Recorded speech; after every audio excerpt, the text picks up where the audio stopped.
Buen día.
Bueno,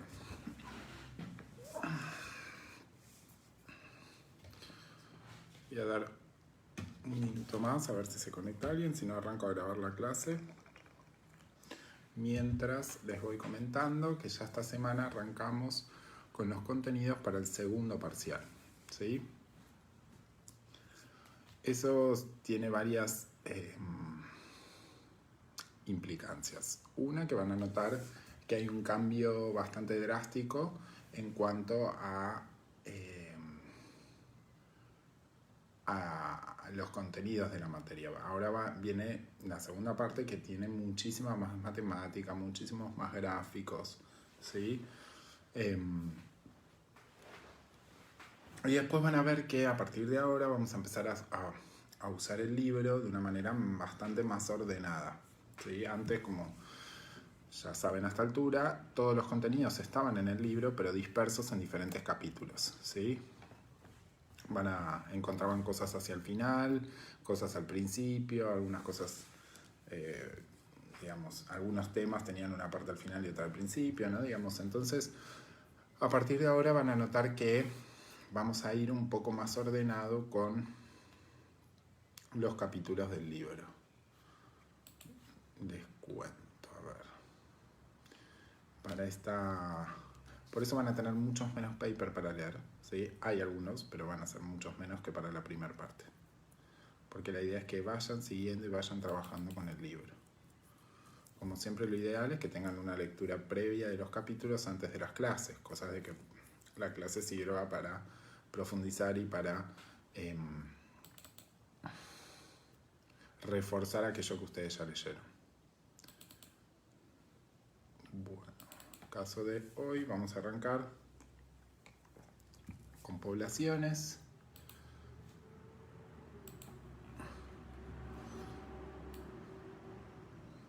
Esto lo van a tener en el capítulo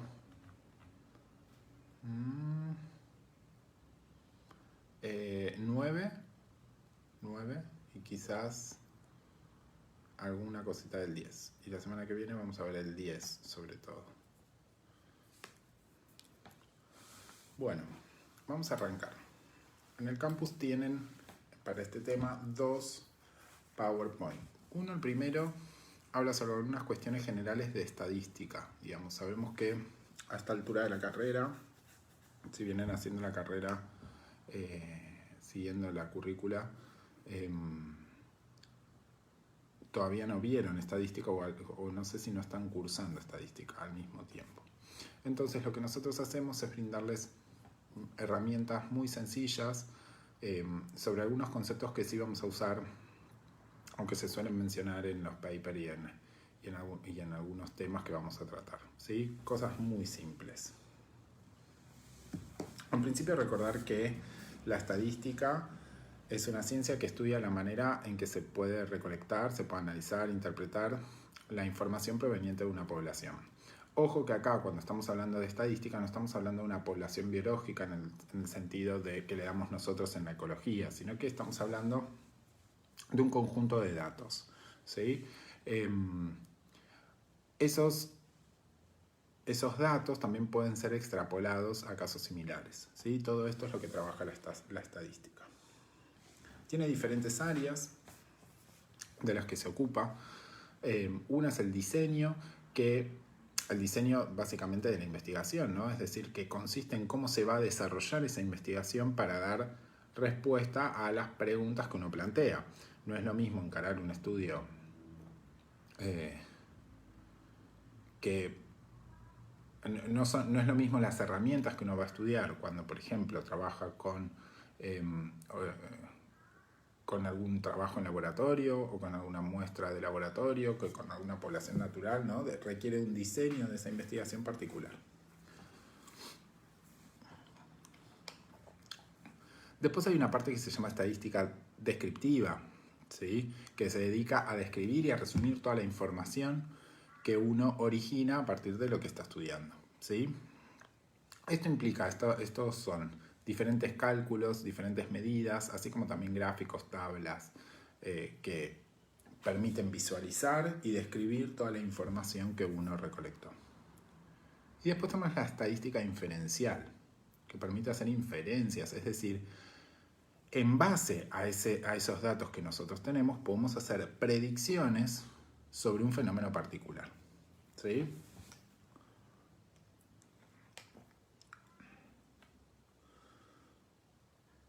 Como les decía al principio, cuando en estadística se habla de población, no es una población natural en el sentido del nivel de organización, conjunto de organismos que viven, ¿no? Sino que van a ser las unidades o el análisis del interés de estudio. No sé, yo puedo tener una población, puede ser conjunto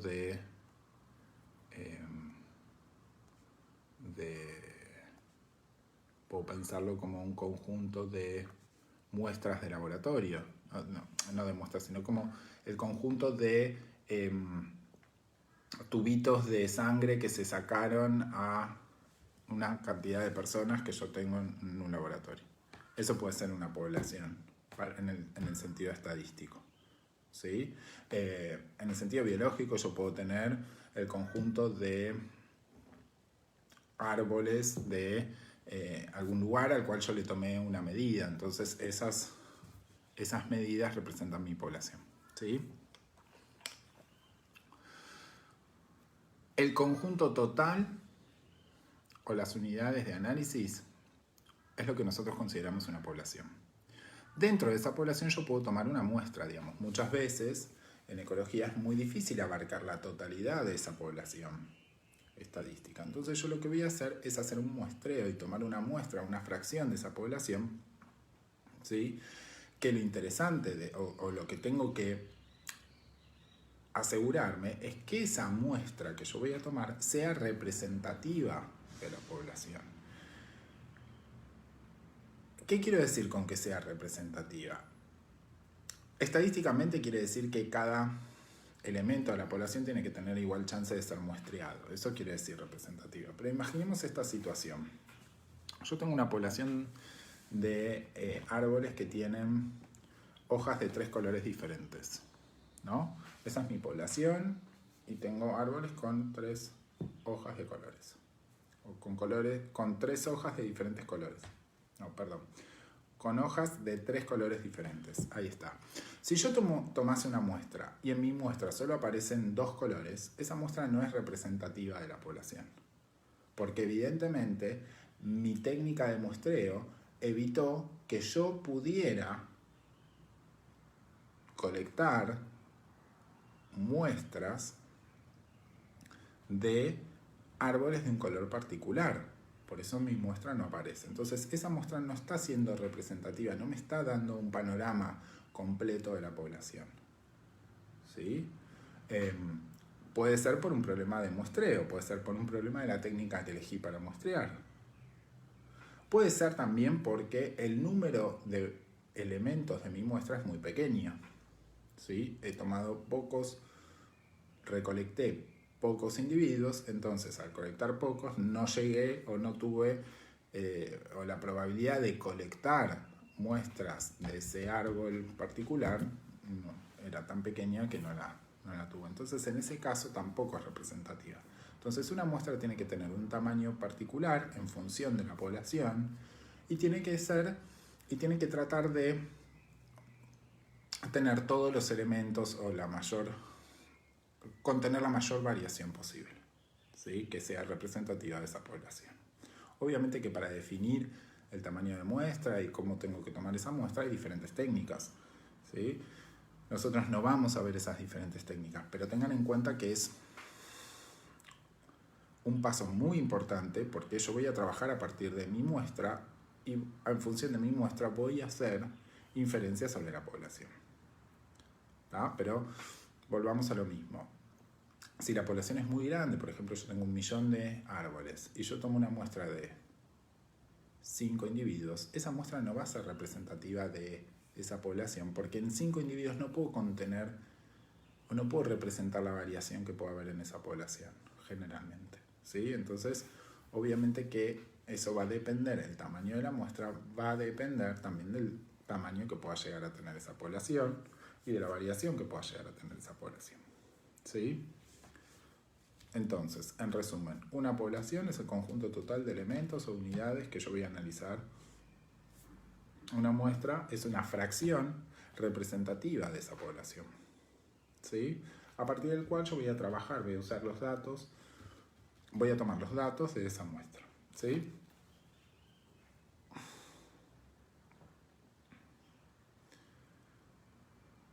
En estadística los datos que nosotros tomamos se llaman variables. Y esas variables pueden ser cualitativas o cuantitativas, ¿sí? Cualitativas, hay de diferentes grupos. Tenemos variables que son nominales, que no tienen un orden particular entre las categorías. Entonces yo puedo tener, como decía recién, el color de las hojas puede ser una variable, el color de las alas puede ser una variable nominal, ¿sí? Rojo, verde, azul no tienen un orden particular, ¿sí? Sino que son variables cualitativas nominales. Si no, tengo aquellas que son variables ordinales, que sí tienen un orden particular, como por ejemplo los meses del año, ¿sí? Enero, febrero, marzo. Entonces, en ese caso, hay un orden en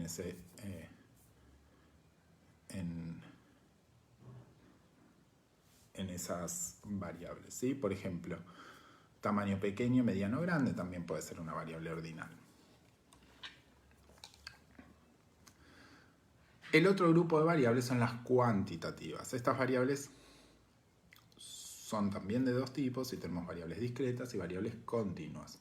Las variables discretas, como su nombre lo indica, pueden tomar ciertos valores.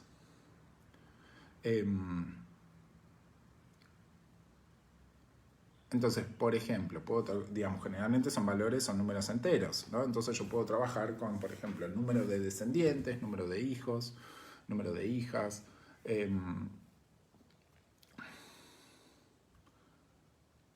Esos son variables discretas, ¿sí? 1, 2, 3, 5. No puedo tener 3,5, ¿sí? Descendientes. Y después tengo variables continuas que tienen valores infinitos, ¿sí? Entre esos valores enteros. Entonces, por ejemplo, el peso, la altura, a veces puede ser el tiempo medido como medido en términos de cronometrado, por ejemplo, también pueden ser variables continuas, ¿sí? Es muy importante definir las variables con las que yo voy a trabajar porque los análisis estadísticos que yo voy a hacer van a depender del tipo de variable con el que yo esté trabajando, ¿sí?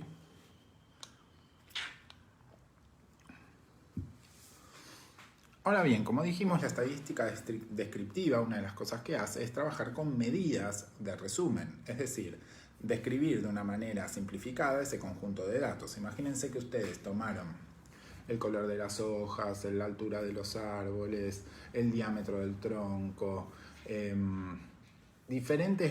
tomaron diferentes variables de una muestra de una población de árboles. Bueno, ustedes arman una tabla de Excel y demás, pero no van a presentar esa información de esa manera porque es difícil de leer. Entonces ustedes van a agarrar y van a hacer medidas de resumen que les permitan simplificar toda esa información, esos valores que ustedes tomaron para que sean más fáciles de trabajar, más fáciles de ver, más fáciles de leer y demás, ¿sí? Estas medidas de resumen se pueden aplicar tanto a cualquier conjunto de datos, ya sea este conjunto de datos que lo hayamos tomado de una población o que lo hayamos tomado de una muestra, ¿sí? Igual es importante poder distinguirlo, ¿no? Digamos, para poder distinguirlo, en realidad se usan letras diferentes. Se conoce como parámetros a las medidas de resumen calculadas de una población. Se suelen indicar con letras griegas, mientras que se conocen como estadísticos a las medidas de resumen calculadas a partir de la muestra, ¿sí?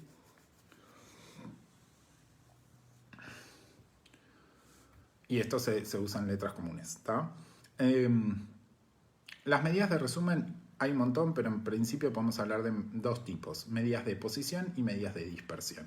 Las medidas de posición van a describir el valor alrededor del cual se encuentran las observaciones. Parece muy difícil, pero la medida más común de posición es la media o el promedio, ¿sí? Entonces, si yo tengo un conjunto de datos, por ejemplo, la altura, fíjense que claramente para trabajar con estas medidas de posición tengo que tener datos, en principio, numéricos, ya sean variables discretas o continuas, ¿sí? Es decir, tengo que tener variables cuantitativas.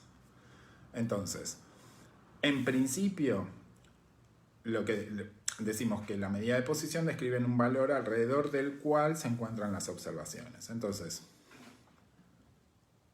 yo tomé la altura del tronco, la altura de los árboles, y voy a tener desde 1,5 metros hasta 2,50 metros, un montón de valores entre ese rango de medidas, ¿sí? La media es el valor promedio de la altura de los árboles, y posiblemente sea 1,89, no sé, estoy inventando. Alrededor de 1,89 es que se encuentran todas las demás observaciones. Fíjense que se utilizan letras diferentes, como dijimos, para describir si es un parámetro o un estadístico, ¿sí? Las medidas de dispersión, las más comunes, hay un montón que ustedes van a ver en estadística después, pero estas son las más comunes que usamos nosotros para trabajar. Las medidas de dispersión nos dan una idea de cuán variable es ese conjunto de datos. Volviendo a la altura, si yo tengo que el árbol más chico es de 1,80 y el más grande es de 2,50, no es lo mismo que si el árbol más chico es de 2 y el árbol más grande es de 2,10. La variación interna de esos datos es diferente, ¿sí?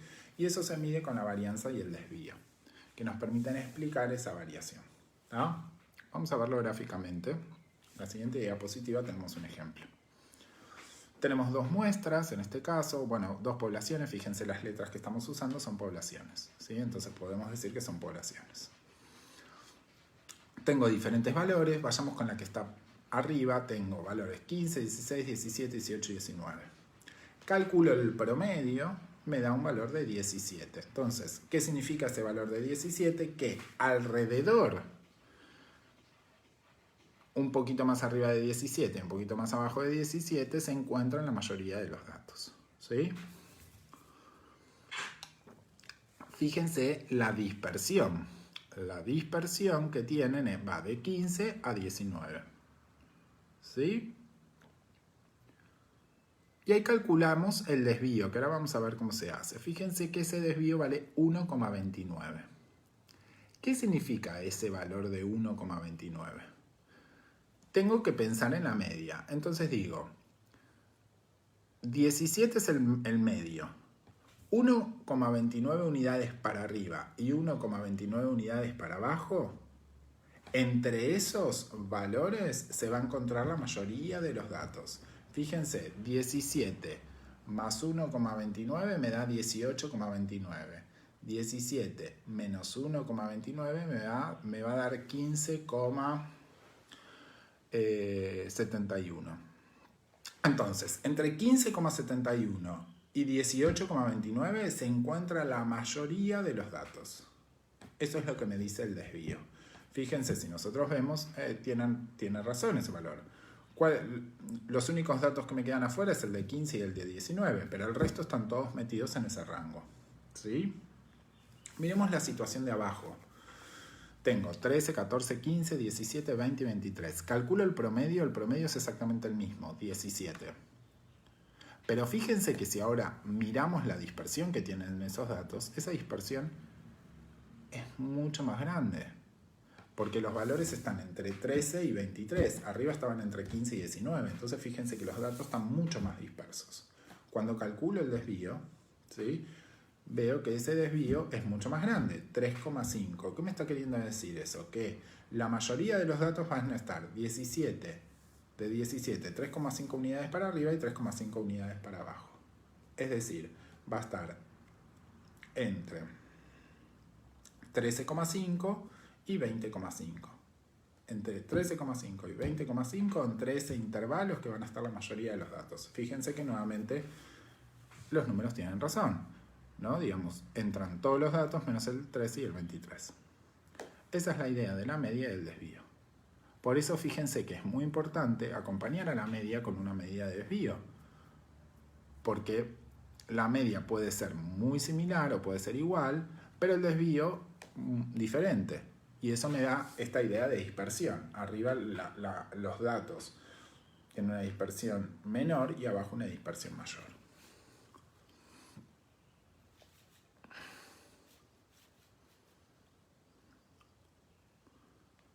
En la siguiente diapositiva tienen la forma en que se calculan. Esto, a ver si hay un ejemplo.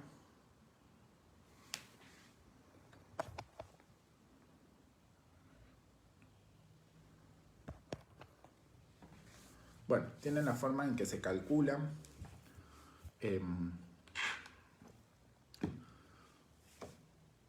la población, la media y la varianza, ¿sí? O la media, la varianza y el desvío, ¿no? Una cosa que no dije, la varianza y el desvío es más o menos lo mismo, ¿sí? Son formas diferentes de expresar esa dispersión. En realidad, la varianza es el desvío al cuadrado, ¿tá?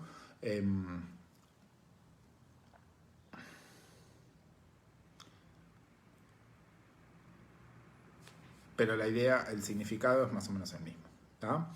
Bueno, ahí tienen las fórmulas, no es muy difícil de calcular.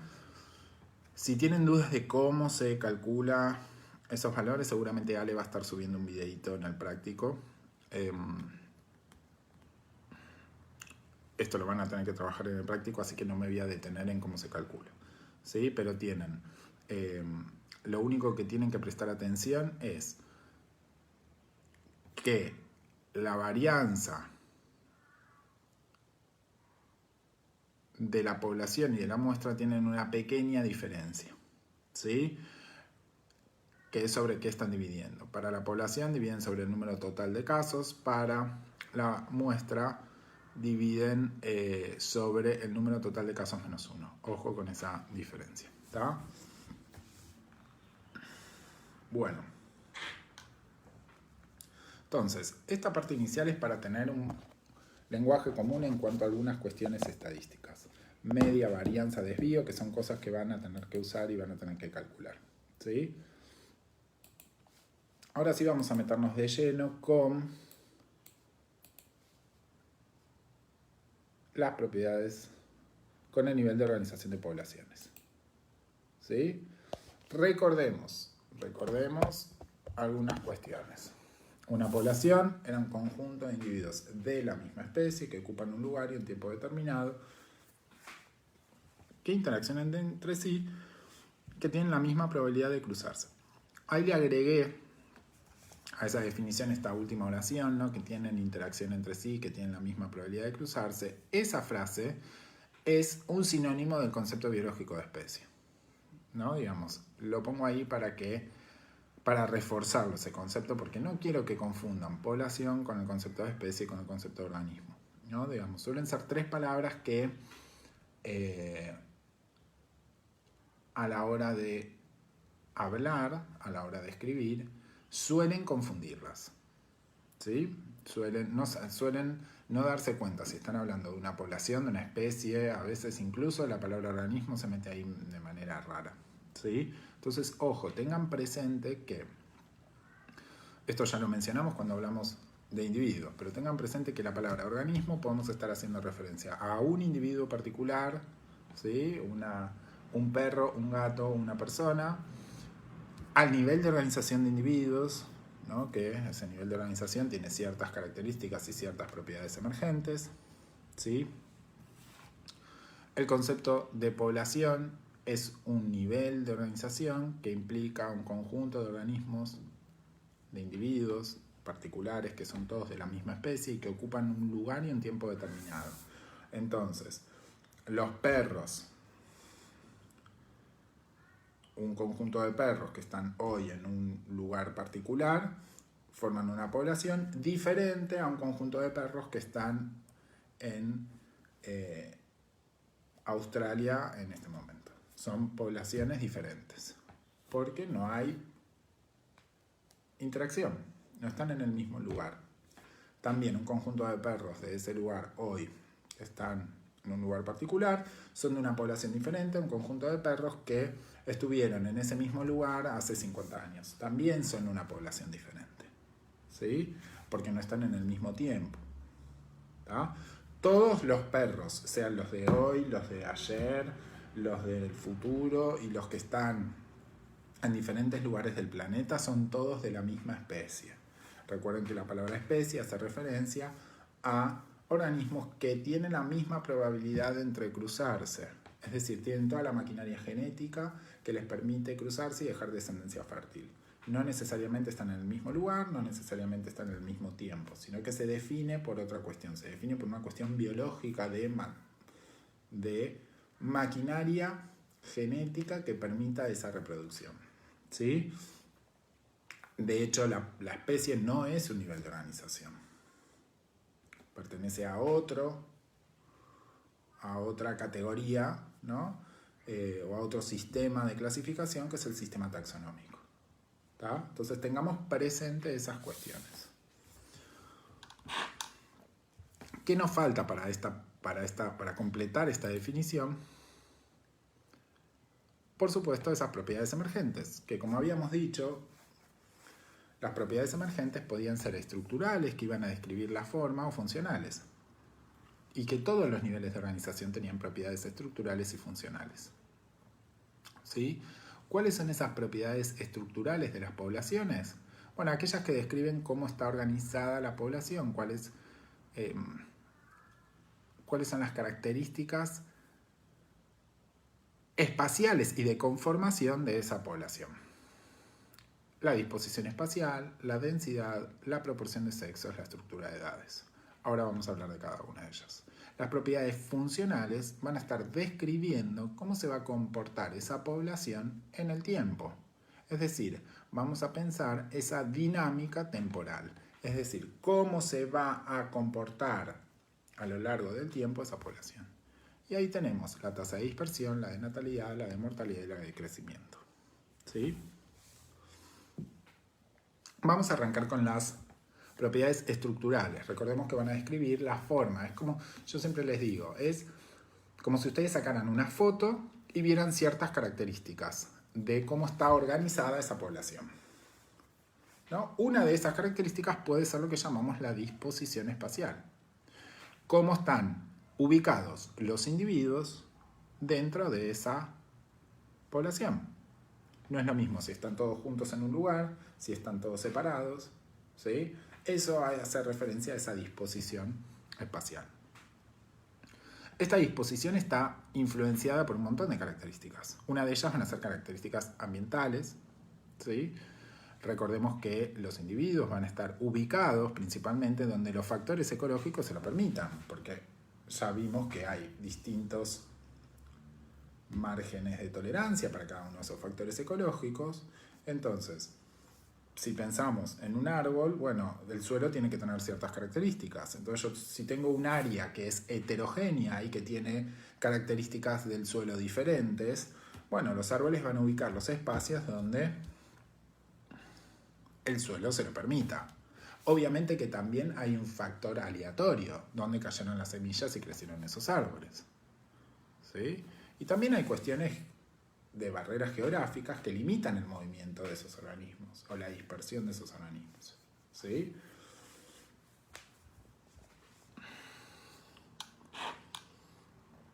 Por eso, si bien el rango geográfico que ocupa una población puede ser muy amplio, ¿sí?, los organismos van a estar ocupando aquellos lugares que puedan satisfacer sus necesidades ecológicas. Y por eso esa población puede estar subdividida en poblaciones locales que llamábamos demes. ¿Está? Recordemos también que el concepto de deme es un concepto que está vinculado al objeto de estudio. Lo habíamos charlado un poco cuando hablamos de aquella clase 1 sobre demes y metapoblación. Yo muchas veces defino qué constituye mi población local con la cual voy a trabajar en función del objeto de estudio. Yo puedo estudiar los estudiantes de la Universidad de Avellaneda como una deme, diferente a los estudiantes del CBC de Avellaneda, son dos demes diferentes. Mi objeto de estudio son los estudiantes de Avellaneda y yo voy a estar viendo particularidades de esa población local. Pero también podría trabajar con los estudiantes de Avellaneda, diferente a los estudiantes de Varela o Quilmes. ¿Sí? Entonces, ahí mi población local van a ser los estudiantes de Avellaneda, que va a incluir no solo a los de la UNDAV, sino también al CBC, sino también a UTN, ¿no? Digamos, eso va a estar definido un poco por el objeto, digamos, las preguntas que yo tengo.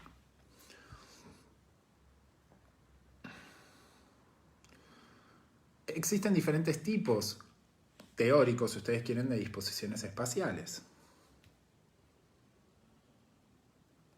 Una cosita más antes de pasar a eso. Las disposiciones espaciales, dijimos, estamos sacando una foto. Entonces, si yo saco una foto de un bosque, ¿sí?, la disposición espacial de los árboles va a ser bastante estable. Puedo venir el año que viene, sacar una foto, puede haber algún árbol más o un árbol menos, pero la ubicación va a ser más o menos la misma. ¿Por qué? Porque los árboles no se mueven. ¿Sí? Entonces, las disposiciones espaciales para la vegetación suelen ser muy importantes. Suele ser una propiedad que uno estudia en detalle para organismos que no son móviles. Ahora bien, si yo veo la disposición espacial que puede tener una colonia de pingüinos, como es el caso que tienen ahí, o una colonia de elefantes, o una manada de elefantes, o una manada de cualquier mamífero, bueno, posiblemente en la posición que ocupen en el área o en el rango geográfico va a ser diferente. No es lo mismo hoy que quizás vengo mañana y los elefantes, los pingüinos se movieron y están en otro lugar. ¿Sí? Entonces, en los animales móviles, la disposición espacial no es estable porque claramente los bichos se mueven. Muchas veces se usa y se estudia igual porque esas disposiciones espaciales pueden ser estacionales. Yo puedo tener momentos donde los individuos están más juntos porque, por ejemplo, es la etapa reproductiva, entonces los bichos se tienen que encontrar y se juntan en algún lugar, o porque puede haber algún momento donde los recursos escasean, entonces se agrupan en torno a algún recurso particular, como puede ser un cuerpo de agua. Y hay otros momentos donde los bichos están más separados, ¿no? Digamos, eso también es un dato importante.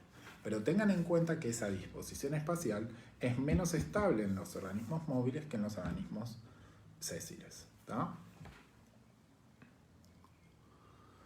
Existen diferentes tipos de disposiciones espaciales. Tienen lo que conocemos como una disposición aleatoria, es decir, que los organismos dentro del área pueden estar en cualquier lado y la posición que van a ocupar se debe al azar, básicamente. Para que eso ocurra se tienen que dar dos condiciones. Una es que todos los puntos del espacio, del área, tienen que tener la misma probabilidad de poder ser ocupados por un individuo. ¿Sí? ¿Qué quiero decir con eso? Básicamente que el ambiente es homogéneo. Entonces, no hay preferencias de estar en un lugar y no en otro, porque el ambiente es homogéneo, entonces los bichos o los organismos pueden estar en cualquier lado. ¿Sí? Por otro lado, lo que se tiene que dar es que la presencia de un individuo no tiene que afectar, el hecho de que un individuo esté ahí, no tiene que afectar que otro esté al lado. Es decir, no tiene que haber interacciones, ni negativas ni positivas, entre esos organismos. De esa manera, cumpliendo esas dos condiciones, tengo una disposición aleatoria.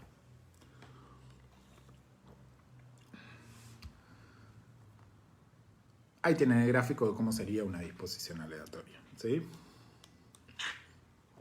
Son raros los ejemplos de disposiciones aleatorias, porque generalmente los ambientes no son homogéneos y generalmente existen interacciones entre los organismos que hacen que los bichos se agrupen o se separen. Pero podemos pensar en, por ejemplo, en una columna de agua, en alguna capa superior. Ciertos organismos tienen una disposición aleatoria en esa columna de agua, por ejemplo, organismos que son planctónicos, que pueden estar pueden ubicarse en esa área donde se distribuyen de una manera aleatoria. ¿Tá? Disposiciones regulares o uniformes. Fíjense la forma, ¿no? Digamos, por eso el nombre, regular o uniforme. Están sumamente ordenados. Si pensamos en función de estas dos características que mencionamos anteriormente, es decir, la homogeneidad del hábitat y las interacciones, vamos a ver que podemos decir que en este caso el ambiente también es homogéneo, ¿sí? Los organismos pueden estar en cualquier lado, pero se ubican de esa manera porque existen interacciones negativas. Fíjense que esa disposición hace que los bichos estén lo más separados uno de otros posible. ¿Sí? Esa es la manera de ordenarse para estar lo más separados uno de otros posibles. Si ustedes piensan en este tipo de disposición espacial, van a ver que es la típica disposición que se dan en cultivos. La manera de ordenar los cultivos. ¿Por qué? Bueno, el ambiente, en ese caso, es homogéneo, el área es homogénea, porque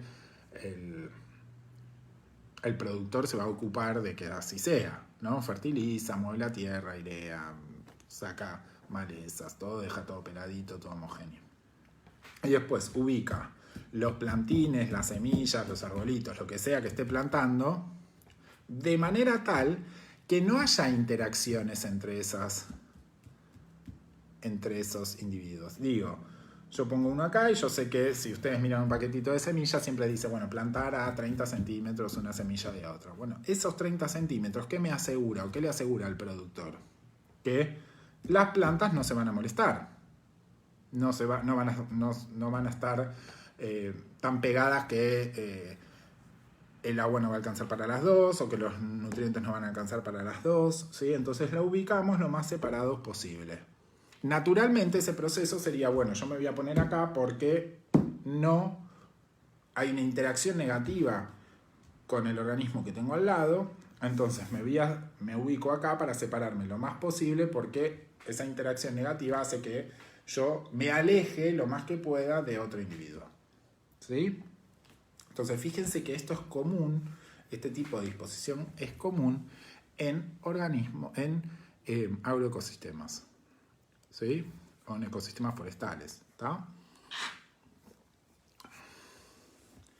El tercer tipo de disposición espacial es lo que llamamos como agrupado contagiosa. Fíjense que en este caso, si lo pensamos en función de la homogeneidad y de las interacciones, bueno, o bien el ambiente no es homogéneo, entonces los bichos se agrupan en donde las características ambientales lo permitan, o bien hay interacciones positivas.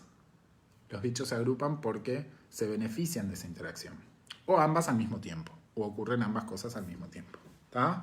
Es decir, que el ambiente sea heterogéneo y que haya interacciones positivas, ¿no? Digamos, yo siempre les pongo un caso como extremo, que pueden ser peces en un cuerpo de agua. Bueno, en ese caso, si el área está incluyendo ambientes terrestres, bueno, el área no es homogénea, claramente, y los peces se van a agrupar, esos puntitos están agrupados en función de que ahí hay cuerpos de agua, o ahí hay, agua.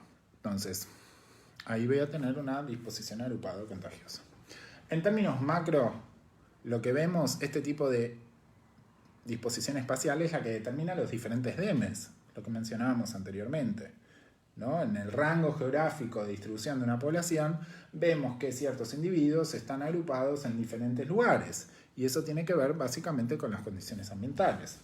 Muchas veces también existen interacciones positivas, si pensamos en bichos que viven en agrupaciones sociales, diferentes manadas. Bueno, ese sería un caso de interacciones positivas. Las disposiciones agrupadas o contagiosas son dentro de las más comunes que hay en la naturaleza. ¿No? Es posible determinar numéricamente a partir de los datos que yo observe el índice de dispersión, ¿sí? Y calcular en función de la varianza y la media este índice y determinar si la distribución es aleatoria, regular o agrupada, ¿sí? Denme un segundito, voy a pausar el video. Acá volví. Bueno, entonces estábamos en el índice de dispersión. Entonces es posible testear numéricamente la dispersión. Para eso, un segundo. ¿Qué es lo que, cómo se hace, digamos? ¿De dónde saco esos valores para calcular una media y una varianza? Entonces, lo primero que tienen que hacer es dividir acá. Estoy abriendo el práctico 5. Chiques de la tecnicatura, que están haciendo solo la tecnicatura, no van a tener que calcular índices de dispersión, pero sí tienen que saber interpretar ese índice de dispersión. Entonces, si en el parcial hay algún ejercicio donde ustedes tengan un valor de un índice de dispersión igual o menor o mayor a 1, ustedes tienen que saber si esa disposición es aleatoria, regular o agrupada, ¿sí? Entonces, si bien para aquellos de la tecnicatura no van a tener que calcularlo, sí van a tener que interpretarlo, ¿no? Entonces, ¿cómo calculan estos datos? Bueno, por ejemplo, imagínense que ustedes tienen un área determinada de un bosque y esa área la dividen en cuadrículas, ¿sí? Cuadrículas de 1 metro por 1 metro o de 10 metros por 10 metros, no importa. Y tienen 1000 cuadrículas, ¿sí? Toman una muestra representativa de esas 1000 cuadrículas, la población son las 1000 cuadrículas, toman una muestra representativa de esas 1000 cuadrículas, cuentan cuántos individuos de la población que ustedes están estudiando hay en cada cuadrícula. ¿Me siguen? Eso es el ejercicio. Para que puedan tener una idea, el ejercicio 5 que tienen en la guía de trabajos prácticos, lo que estoy describiendo, ¿sí? Entonces, tomen una muestra representativa de esas cuadrículas y ustedes analizan 10, supongamos. Bueno, 9 hay en el práctico. Y cuentan la cantidad de individuos que hay en cada una de esas cuadrículas. Si van a la guía de trabajos prácticos, fíjense en la cuadrícula A, tienen 3, en la B tienen 2, 4, 5, 6, 7, en la C tienen 3 y 2, 5, en la D tienen 3 y así sucesivamente. ¿Está? Con eso van a hacer una tabla. Perdón, estaba mirando el dibujo del ejercicio 6, no del 5. Con eso van a hacer una tabla. En esa tabla van a tener cuadrículas con diferentes valores, ¿sí? Como el ejemplo de la tabla 2, donde ustedes tienen población 1, cuadrículas con diferentes valores, ¿sí? A partir de esos números es que ustedes pueden calcular un promedio y una varianza. Y en función de ese promedio y esa varianza van a ver si la población es aleatoria, regular o agrupada. ¿Sí? ¿Se entiende? Digamos, fíjense, si la varianza y la media, si dividir la varianza y la media nos da un valor cercano a 1, vamos a decir que esa población tiene una disposición aleatoria. Si la varianza, al dividir la varianza sobre la media, me da un valor menor a 1, voy a decir que es regular. ¿Sí? Y si me da un valor mayor a 1, voy a decir que está agrupado. ¿Está? Esa es la idea de este índice. Uy, me pasó un montón. Es sumamente sencillo de calcular y sumamente sencillo de interpretar, ¿no? No hay mucha complicación con respecto a eso. Quizás lo más difícil es calcular la varianza y la media, pero una vez que lo aprenden a hacer es muy sencillo. Entonces, con esto cerramos lo que sería esta primera propiedad emergente estructural, que es la disposición espacial, cómo están ubicados los organismos en el espacio. No nos olvidemos que estamos queriendo decir eso. Breve resumen, los organismos en el espacio se van a agrupar en función de sus necesidades. Para los animales móviles, esta disposición suele ser instantánea, digamos. Suelen cambiar de lugar. Para los sésiles suelen estar permanentemente en un lugar particular.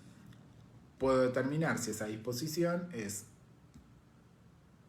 aleatoria, regular o uniforme, y puedo, no solamente visualmente, sino puedo hacerlo numéricamente calculando el índice de dispersión. ¿No? La otra propiedad que vamos a trabajar, otra propiedad estructural, es la densidad. ¿Sí? Hay muchas maneras de definir densidad, generalmente tienen una definición quizás más vinculada a la química, pero siempre es más o menos lo mismo, y lo que estamos describiendo cuando hablamos de densidad es cantidad de partículas o de unidades por unidad de área, que puede ser un área o puede ser un volumen. ¿Sí? Digo, si estoy en el ambiente terrestre va a ser un área, si estoy en el ambiente acuático va a ser un volumen de agua determinado. ¿Cantidad de qué? Bueno, pueden ser de partículas, entonces yo puedo hablar de la densidad de el cobre en... ¿Sí? O puede ser organismos, individuos. Y ahí estoy hablando de la densidad de la población. ¿Está? Cuando hablo de la población, simplemente es contar la cantidad de individuos que hay en un área o en un volumen determinado. Ese valor, para describirlo, se utiliza la unidad de área. ¿Qué quiero decir? Miren el ejemplo que ustedes tienen para la densidad absoluta, el número de individuos. Contamos la cantidad de individuos, hay 12. 3, 5,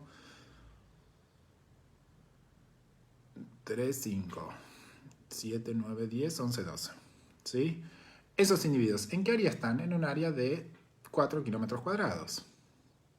¿Cómo expreso la densidad? Por unidad de área. Entonces tengo que, en lugar de hablar de 4 kilómetros cuadrados, tengo que hablar por kilómetro cuadrado. ¿Cuántos individuos hay por kilómetro cuadrado? 3. ¿Sí? Simplemente es una regla de 3 simples. Si hay 12 individuos en 4 kilómetros cuadrados, en un kilómetro cuadrado, ¿cuántos va a haber? 3. ¿Sí? 12 dividido 4. Lo mismo puede suceder con un volumen. Yo tengo 12 individuos de fitoplancton en una especie de fitoplancton particular en 5 centímetros cúbicos. Bueno, con 4 centímetros cúbicos. Por centímetro cúbico va a haber 3. ¿Está? Eso con respecto a la densidad. Nada, no es muy complicado. Ahora bien, si nosotros nos ponemos a pensar un poquito más en función del área, ¿no? Fíjense que el área que yo les marqué, esos 4 kilómetros cuadrados, es un área que en principio no nos dice nada, ¿no? Pero hay zonas que no están ocupadas por esos organismos. Por ejemplo, el ángulo superior derecho no está ocupado por ningún organismo. Entonces ahí me empieza a surgir la pregunta. El área, esa que está arriba a la derecha, que yo la incluí dentro de mi área de distribución, ¿no? Porque por algo yo estoy calculando la densidad en función de esa área, ¿sí? Esa región arriba a la derecha, que no está ocupada por ningún individuo, no está ocupada porque los individuos no pueden estar ahí, es decir, hay características ambientales que evitan que los organismos ubiquen ese lugar, o es porque no se dio la posibilidad de que haya ningún individuo ahí. ¿Se entiende la pregunta o la diferencia? Digamos, estoy pensando si el espacio, este ángulo superior derecho, es un espacio habitable o no es habitable. ¿Sí? Si no fuera habitable, ¿qué va a pasar? Yo estoy incluyendo en mi cálculo de la densidad absoluta, estoy incluyendo área que no va a ser nunca ocupada por esos organismos. Es decir, estoy subestimando la densidad, porque el área que estoy considerando es más grande. Entonces, la densidad, estos 3 individuos por kilómetro cuadrado, en realidad va a haber más individuos por kilómetro cuadrado de espacio habitable. ¿Sí? Estoy subestimando esa densidad. Ahí es donde entra el concepto de densidad ecológica. Lo que va a incorporar este concepto es justamente la idea del área habitable. Tratar de ser mucho más estricto en definir el área. Y que el área que yo voy a definir sea área habitable.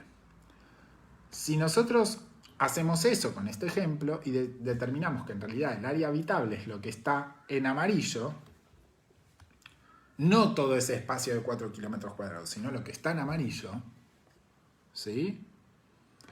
Me voy a dar cuenta que en realidad la densidad es mucho más alta, porque hay 12 individuos, supongamos que lo amarillo ocupa 1 kilómetro cuadrado, ¿sí? Entonces va a haber 12 individuos por kilómetro cuadrado, en lugar de 3 por kilómetro cuadrado. Porque en realidad, en el primer caso, estaba considerando un montón de espacio que no es habitable, no es hábitat de los bichos. Imagínense, por ejemplo, no sé, pongo un ejemplo concreto y extremo que no sucede, pero para que lo tengan visualmente, ¿sí? El área inicial, el área gris es un campo. Dentro de ese campo hay 2 lagunas y yo estoy trabajando con organismos acuáticos, con peces. Esos bichitos, esos puntos rojos son peces. Si yo considero el campo para calcular la densidad absoluta, bueno, me va a dar que hay 3 individuos por kilómetro cuadrado. Estoy incluyendo un montón de espacio que no es habitable, porque los peces no van a estar en ambiente terrestre. Ahora, si yo considero exclusivamente el área de las lagunas, voy a tener una densidad mucho más alta, 12 individuos por kilómetro cuadrado. Obviamente que este ejemplo que yo estoy dando es un ejemplo extremo donde no sucede. Nadie que vaya a trabajar con peces va a considerar el campo, ¿sí? Pero es para que ustedes vean la idea extrema del espacio habitable. Si lo llevamos a un caso más concreto, más real, bueno, eso pueden ser, por ejemplo, aves en un campo, ¿sí? O pueden ser hongos en un campo, para hacer un bicho que no sea móvil, un organismo que no sea móvil, ¿sí? Esos hongos que están creciendo en ese campo necesitan, por ejemplo, ciertos árboles porque crecen asociados a ciertos árboles. Entonces, ese cuadrado representa un parchecito de bosque nativo. Dentro de ese parchecito de bosque nativo, los árboles que necesitan los hongos no están distribuidos en todos lados, sino que están solamente en las áreas amarillas. Y los puntitos rojos son los hongos, que viven asociados a esos árboles. Si yo hubiese tomado el parchecito de bosque nativo, la densidad hubiese sido subestimada. Tengo que considerar solamente dónde están los árboles necesarios para que esos hongos crezcan, que son estos 2 lugares. ¿Sí? Ese sería un caso más concreto. ¿Cuál es el problema de calcular densidades ecológicas? Bueno, definir qué es habitable y qué no. Digamos, muchas veces es muy difícil decir que un organismo no está en ese lugar porque no puede estar. Y distinguir de que no está porque dio la casualidad de que no esté ahí, que el viento no tiró una semilla ahí y creció, por ejemplo, una planta. ¿Sí? Digamos, muchas veces definir espacios habitables suele ser muy difícil. Entonces, generalmente se hace en la medida que se puede.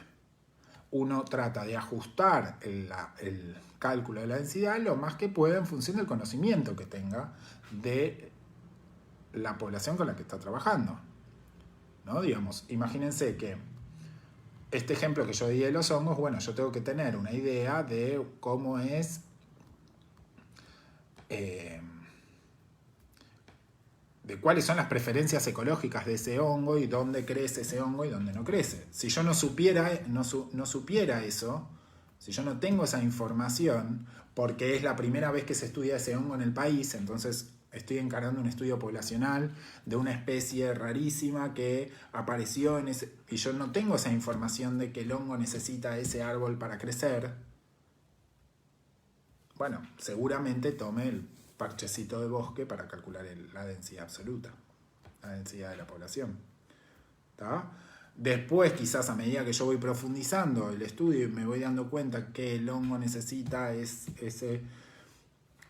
esos árboles particulares de esa especie particular para poder crecer, puedo refinar mi idea de densidad de la población de hongos. ¿Sí?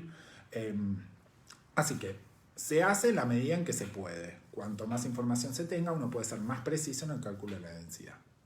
A veces es simplemente un cálculo espacial, ¿no? Donde uno hace una apreciación del ambiente, delimita un área de estudio particular y dice, bueno, los bichos se van a distribuir acá y asumo que pueden estar en cualquier lado, entonces calculo esta densidad absoluta. ¿Sí? Pero el concepto detrás es siempre el mismo, contar individuos en función de un área determinada.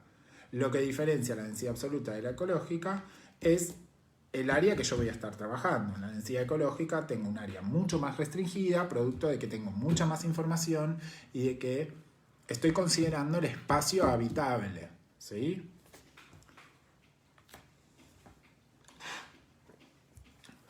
Las otras dos propiedades estructurales que nos quedan mencionar es la proporción de sexos y la estructura de edades. Antes de arrancar, tenemos que saber que son propiedades muy importantes, pero que no todas las poblaciones tienen proporción de sexos y no todas las poblaciones tienen estructura de edades. ¿Por qué? Porque no todas las poblaciones son sexuales. No todos los organismos son sexuales. Si yo tengo una población de hembras partenogenéticas, no necesito la proporción de sexos, es decir, la cantidad de machos y de hembras que hay en una población, me es irrelevante.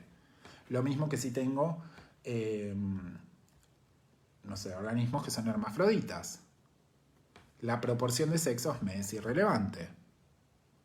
Sí tengo una proporción de sexos, uno en uno, un macho, una hembra, pero no hay macho y hembra, son todos hermafroditas. ¿Sí? Entonces, no todas las poblaciones tienen proporción de sexos. Para que haya proporción de sexos, tiene que haber sexos definidos. Tengo que tener machos y tengo que tener hembras. ¿Sí?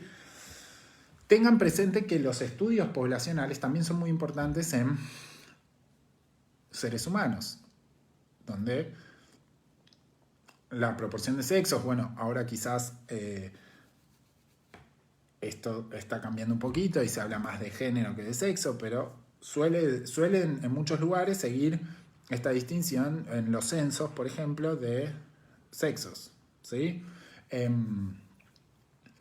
Cuando hablamos de proporción estamos hablando cantidad de machos, cantidad de hembras. Se suelen expresar con valores proporcionales, es decir, por cada macho una hembra, o por cada hembra un macho, o por cada macho dos hembras y así sucesivamente. Estas proporciones de sexo suelen variar con la edad de los organismos, ¿no? Digamos, generalmente y uno teóricamente, sobre todo en mamíferos, toma una proporción de sexos 1 en 1, es decir, que por cada macho hay una hembra. Pero este concepto o esta proporción puede variar con la edad de los organismos. Muchas veces en mamíferos, donde los machos son territoriales y suelen pelearse por las hembras, por el acceso a las hembras, generalmente en poblaciones con organismos de edades más avanzadas, esta proporción está desviada hacia las hembras, porque los machos suelen morir antes producto de estas peleas que se producen entre machos para acceder a las hembras. Entonces generalmente va a haber más hembras que machos en una población con organismos más grandes. ¿Tá? La otra propiedad emergente que tienen la otra propiedad estructural de las poblaciones es la estructura de edades.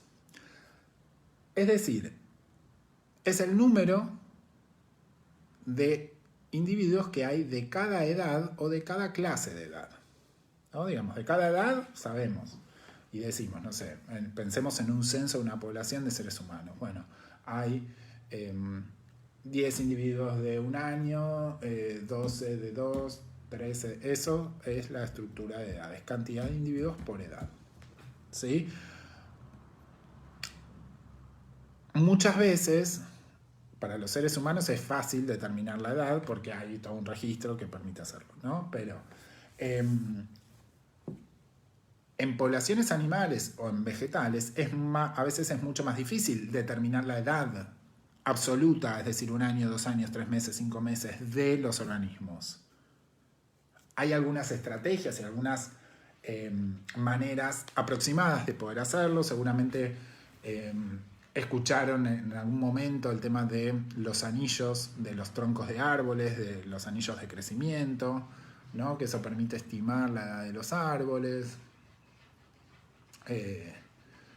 Obviamente que para hacer un estudio de población no puedo andar cortando todos los troncos para ver las edades de los árboles porque me quedaría sin árboles. Hay métodos alternativos para hacerlo. Pero esos anillos en realidad no representan años concretos, sino que representan ciclos de crecimiento vegetativo. Muchas veces si ustedes llevan un perro al veterinario, el veterinario un perro de la calle le mira los dientes y ahí van a ver que no sé, el veterinario en función del desgaste que tengan los dientes le va a decir este es un perro, tiene más o menos 3 meses, 5 meses, 1 año más o menos, ¿no? Digamos, hay algunas estrategias para estimar las edades. Obviamente que para otros es imposible, ¿no? Pensemos organismos modulares, ¿no? Digamos, y yo agarro un módulo y qué sé yo cuántos años tiene. Ya dijimos que la longevidad de los organismos modulares era difícil de establecer, ¿sí? Entonces, muchas veces en lugar de trabajar con edades absolutas, se trabaja con clases de edades, que eso quizás es más fácil de contabilizar individuos por diferentes clases de edades. ¿Qué me refiero con clases de edades? Por ejemplo, organismos prerreproductivos, reproductivos y posreproductivos. Yo no sé cuántos años concretos absolutos tienen, pero sí sé que pertenecen a una clase de prerreproductivos, por ejemplo, porque en aves es muy común el tema de las plumas, cambian el plumaje, entonces yo puedo saber cuáles son prerreproductivos, cuáles son reproductivos y cuáles son posreproductivos. En insectos tengo diferentes, su ciclo de vida está formado por diferentes etapas, entonces yo puedo saber si son larvas, si son huevos, si son larvas, si son pupas, si son adultos, ¿sí?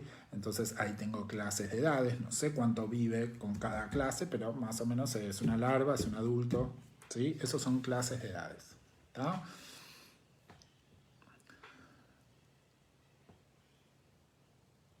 Y entonces contabilizar cuántos individuos de cada edad o de clase de edad me da cierta información que después cuando trabajemos con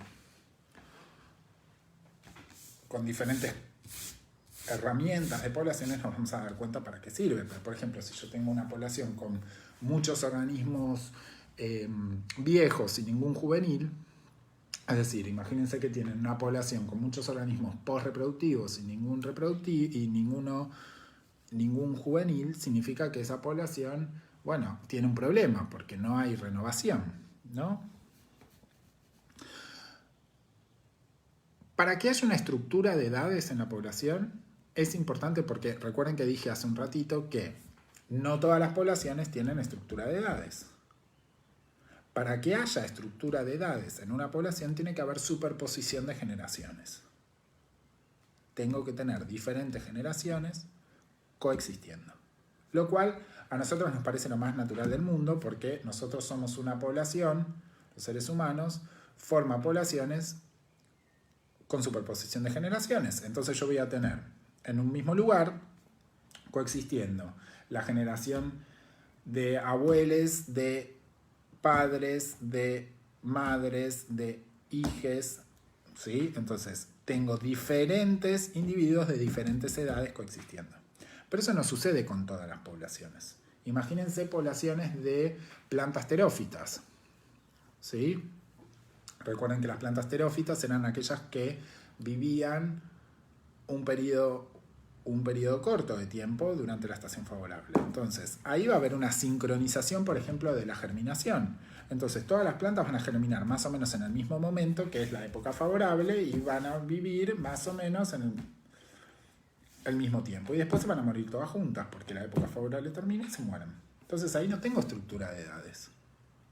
Porque son todas más o menos son todas de la misma camada, digamos. No hay diferentes generaciones superpuestas. ¿Está? Entonces, para que haya estructura de edades, tengo que tener una población donde haya superposición de generaciones y esas generaciones estén coexistiendo al mismo tiempo y eso va a hacer que haya individuos de diferentes edades. Entonces, cuando describimos una población, en resumen, cuando describimos una población en términos de sus propiedades estructurales, tengo que tener cuidado porque siempre va a haber densidad, siempre va a haber disposición espacial, pero bueno, no siempre va a haber proporción de sexo, sino siempre va a haber estructura de edades. ¿Sí? Con esto, con la proporción de sexos y la estructura de edades, lo que se suelen construir son pirámides poblacionales. ¿Sí? Una pirámide es un gráfico de barras donde yo tengo justamente la cantidad, ya sean valores absolutos o relativos. Siempre lo más común es trabajar con valores relativos. Cuando estoy hablando de valores relativos me refiero a que no son valores, ustedes cuentan cantidad de individuos de cierta edad, cantidad de individuos de cierta edad, esos son valores absolutos. Relativizar esos valores es llevarlos a una unidad comparable. Por ejemplo, porcentaje. Entonces ustedes van a trabajar con el porcentaje de individuos de 2 años. El porcentaje, entonces, si eso les da 2%, eso les va a permitir comparar ese valor en poblaciones que tengan totales diferentes. ¿No? Digamos, si yo tengo una población con 1000 individuos y yo digo el 2% pertenece a, no sé, niños de 0 a 14 y tengo una población de 1 millón de individuos y te digo el 2% pertenece a niños de 2 a 14, bueno, esos valores son comparables. Si yo dijera tengo 100 y tengo 1325, no me dice nada en términos de que no sé cuál es el total, ¿sí? Por eso es más común trabajar con valores relativos. Estas pirámides, entonces fíjense en la diapositiva, no sé qué diapositiva estoy, en la 9, tienen. El 0 estaría en el medio porque acá estamos diferenciando hombres de mujeres. Perdón la binariez de este gráfico, pero puede ser machos o hembras, lo que sea. Esto es una población de seres humanos, así que disculpen esta binariez. Pero bueno, entonces tengo el 0 en el medio. Esta barra me está indicando, fíjense, en el eje Y tengo, en este caso son clases de edades, porque van de 0 a 4, de 5 a 9, de 10 a 14. Es una agrupación arbitraria, ¿sí?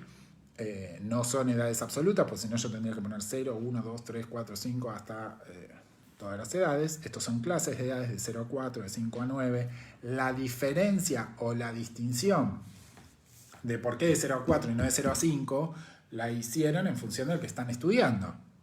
¿Para qué hicieron este gráfico? ¿Sí? Entonces, la barra, digamos, abajo lo que tienen en el eje X son las cantidades. En este caso parecerían ser valores absolutos. Entonces, fíjense que de hombres la barra llega hasta 1100, pongamos, ¿sí? Y de mujeres también tienen alrededor de 1100. Entonces esa barrita me está indicando que de 0 a 4 hay 1100 hombres, 1100 mujeres. La siguiente barrita me dice que de 5 a 9 hay un poquito menos de hombres y un poquito menos de mujeres. Y así sucesivamente. Grafico la cantidad. Eso, fíjense que me da una pirámide, ¿sí? La forma que tenga esa pirámide puede ser muy variable. Tienen pirámides progresivas, como esta, con forma triangular, donde son de base ancha y de las puntas, es decir, las edades más avanzadas, más angostas. Tienen pirámides estacionarias, fíjense que la base y las edades intermedias son más o menos las mismas, del mismo ancho. Tienen pirámides regresivas, donde son de base angosta y las edades, digamos, hay más individuos de edades grandes que de edades jóvenes. Y después tienen pirámides desequilibradas, es decir, son pirámides donde claramente algo pasa, hay en este caso hay todo un pedazo de un sexo que desapareció en edades jóvenes, ¿sí? ¿Para qué nos sirven estas pirámides? Estas pirámides nos sirven para tener una idea del funcionamiento de la población. Es decir, nos dan una idea de cuál puede ser su dinámica temporal. Ojo con lo que estoy diciendo, porque si pensamos o volvemos a la diapositiva, a una de las primeras donde hablamos de las propiedades emergentes, la diapositiva 3, vemos que la dinámica temporal la están dando las propiedades funcionales, no las propiedades estructurales, claramente, porque las estructurales es una foto de qué es lo que sucede con esa población, de cómo está organizada esa población. Entonces estoy diciendo, tengo esta proporción de sexos y esta estructura de edades. En función de eso, ¿qué puedo hacer? Puedo estimar cómo es su dinámica temporal. Esta estimación, claramente, y por eso tienen el dibujito ahí de la gitana, es hacer futurología, ¿no? Es, digamos, agarrar y decir, en función de esto estoy viendo que el futuro de esta población va a ser tal o cual, ¿sí? ¿Por qué? Porque en función de esas propiedades estructurales estoy anticipándome a lo que puede llegar a pasar.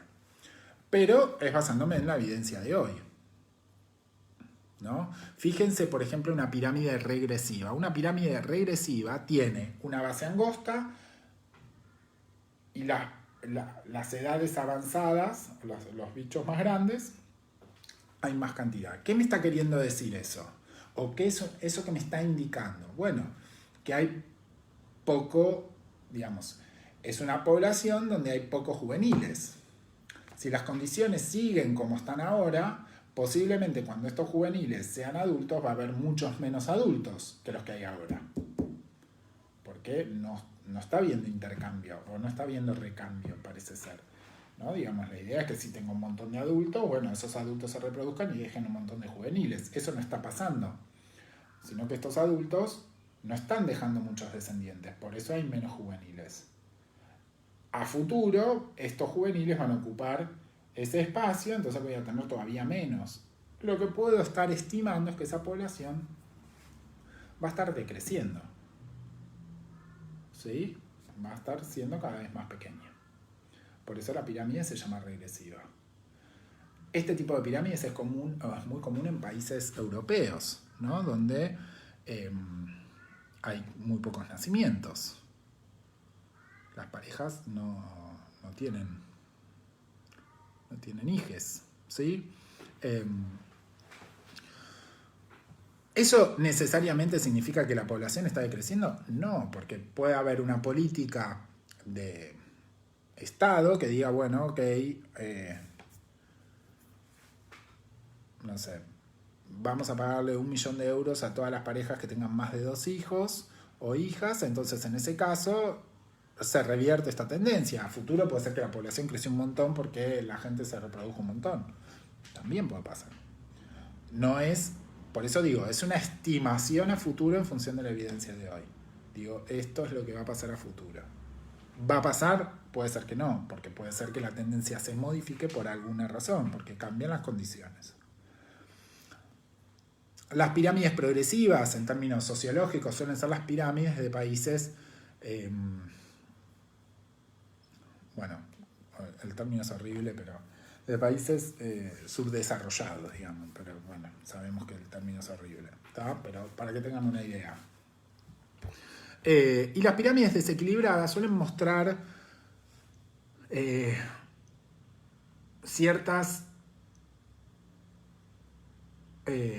ciertos desbalances. Son típicas pirámides, en poblaciones humanas son típicas pirámides que se observaban posguerra, ¿sí? Donde,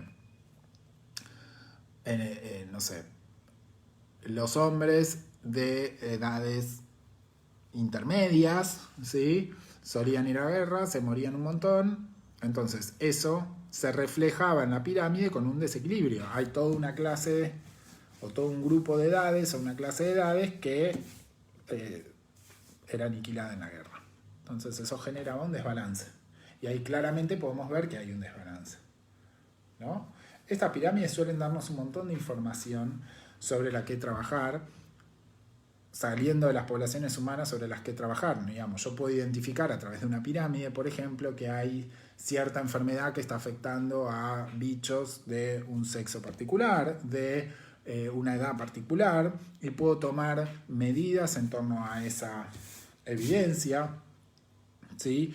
Puedo, no sé, diseñar en función, si me encuentro, hago una pirámide poblacional y veo que tengo una pirámide regresiva y yo estoy, y esa población que estoy estudiando es una población de una especie amenazada o en peligro de extinción o protegida o protegida, bueno, puedo diseñar estrategias para aumentar la reproducción, para aumentar la cantidad de individuos de edades juveniles, para ver cuál es el problema de por qué no se están dando las estrategias reproductivas, ¿no? Esto, por ejemplo, un caso de este estilo es en el Parque Nacional del Palmar, ¿no? Digamos, creo que ya hablamos en algún momento, pero las especies invasoras, jabalí, ciervo, sobre todo el jabalí, el comportamiento que tienen eliminaba o elimina las palmeras jóvenes. Entonces, uno de los problemas de estas especies exóticas en el parque es que empiezo a tener palmeras viejas o individuos adultos y viejos y no tengo renovación, no tengo renovales. Bueno, al visualizar eso hay que resolverlo. Entonces se puede estudiar, bueno, ¿por qué no hay renovales? Por las especies exóticas que tienen un comportamiento que se comen los renovales o que modifican el suelo y eso afecta a los renovales. Ok, ¿cómo controlamos eso? De esta manera. Y así diseño o puedo diseñar una estrategia de conservación, por ejemplo, para esa especie, ¿no?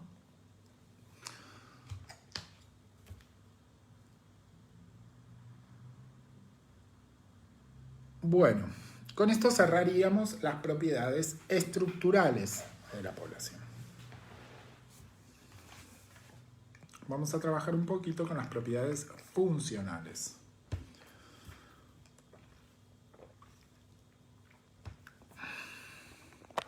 Si volvemos a la diapositiva 3, vamos a ver que las propiedades funcionales dice tasa de dispersión, tasa de natalidad, tasa de mortalidad, tasa de crecimiento. Es decir, tienen en común la palabra tasa. ¿Sí? Lo que nos lleva a preguntarnos qué es una tasa. Tasa con S, no con Z. Tasa con Z es la del café. ¿Sí? Esto es una tasa con S. ¿Qué es una tasa? Bueno, una tasa es un coeficiente que va a expresar relaciones entre diferentes grupos de variables. Y en este contexto, las tasas de natalidad, de dispersión, de mortalidad, de crecimiento, van a tener tres variables en consideración. Cuando yo estoy hablando de, por ejemplo, tasa de natalidad, ¿sí? Que es una palabra o es algo que conocemos, que es la cantidad de nacimientos, si yo digo que la tasa de natalidad tiene cierto valor, por ejemplo, una tasa de natalidad de 15, ¿qué es lo que significa? Que nacen 15 individuos, pero estoy hablando de tasa porque estoy relacionando tres variables, no solamente nacimientos. Nacen 15 sería decir hay 15 nacimientos, no sería una tasa. Sino que esos 15 nacimientos se dan en un intervalo de tiempo determinado y de una población de referencia determinada. ¿Qué quiero decir con eso? No es lo mismo una tasa de natalidad de 15 individuos por año cada 100 que una tasa de natalidad de 15 individuos por mes cada 1000. ¿Se entiende? Digamos, fíjense que el valor 15 es la cantidad de nacimientos, pero para hablar de tasa lo tengo que estar vinculando a una unidad de tiempo por año, por mes, por día, ¿sí? Y también a una población de referencia, diciendo de cuántos individuos nacen esos 15, de 100, de 1000, de 1.000.000, no es lo mismo. Si yo tengo 15 nacimientos y la población de referencia es de 1.000.000, no es lo mismo que tener 15 nacimientos en una población de referencia de 10. Nos damos cuenta rápidamente que hay más nacimientos en esta población de 10 que en la de 1.000.000. Y no es lo mismo en un año que en un mes. Si nacen 15 en un año es mucho menos que nazcan 15 por mes, ¿no? Digamos, entonces el concepto de tasa siempre tiene implícitas estas tres variables: tiempo, población de referencia y la cantidad a la que estoy haciendo referencia, sea de mortalidad, sea de natalidad, sea de crecimiento, etc. Muchas veces no lo decimos porque cuando trabajamos con poblaciones esto está estandarizado y generalmente se trabaja con valores anuales, con poblaciones de referencia de 1, de 100, de 1000, ¿sí? Entonces muchas veces nos olvidamos que estamos relacionando estas tres cosas, pero ojo porque hay que tenerlo muy presente, porque en realidad si no tengo presente esas otras variables, en realidad no me doy cuenta de cuánto es realmente, o de si esa cantidad de nacimientos o de muertes es mucha o es poca, si no tengo el tiempo y no tengo la población de referencia.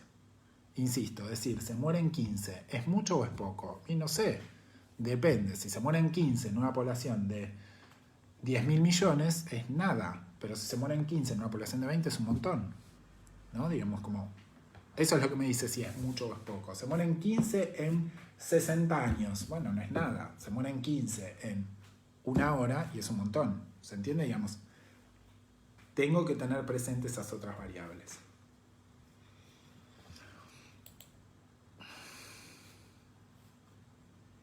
Bueno, comencemos con la tasa de dispersión.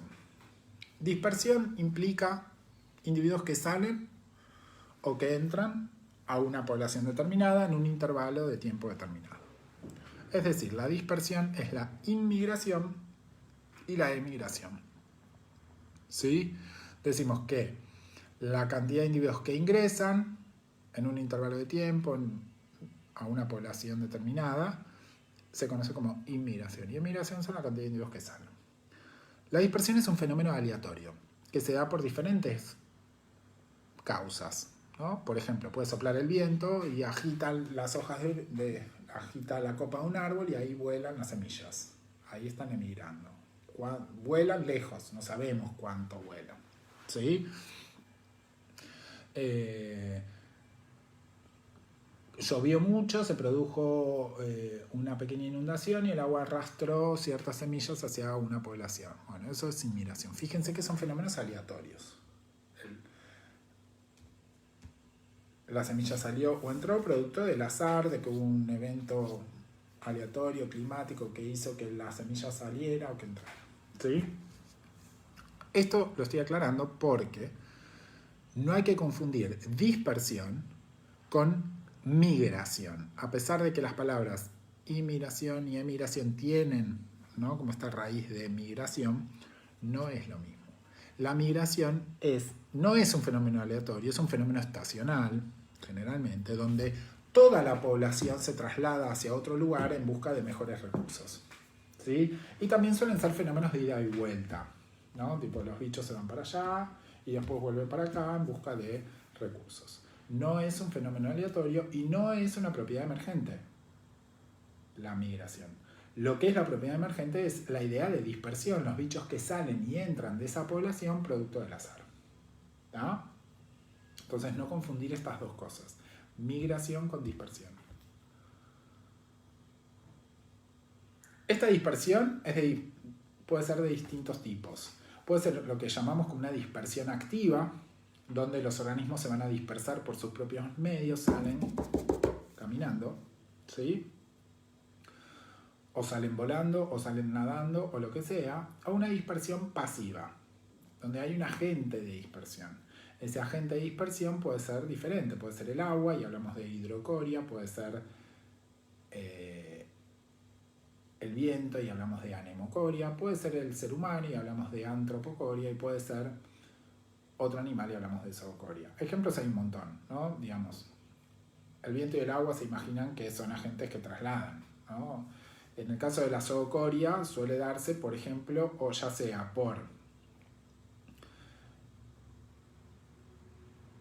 como en el ejemplo que tienen ahí, un pájaro que come una semilla, come esa semilla, defeca algunos kilómetros después y la semilla cae en otro lugar.